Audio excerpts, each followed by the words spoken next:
Hello everyone, গামখাৰু লৈ আহিছো আজি 9টা হিলিখা আৰু 10টা হিলিখাৰ এটো 10টা হিলিখা হয় বৰ ধুনিয়া ডিজাইনত বনোৱা হৈছে দেখিছানে আৰু মই একদিন কৈয়ে আছো যেহেতু লা দিয়া খাৰু আহিছে যথেষ্ট ওয়েটত আহিছে এবোৰ খাৰু আৰু বিৰাট ধুনিয়াকে বনোৱা হৈছে ফিনিশিং ইমান ধুনিয়া নহয়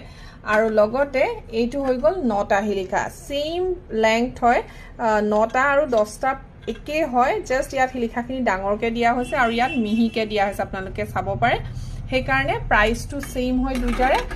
জুন জি কোনো এজুৰ ললে আপোনালোকে 18500 টকা জোৰা লব পাৰিব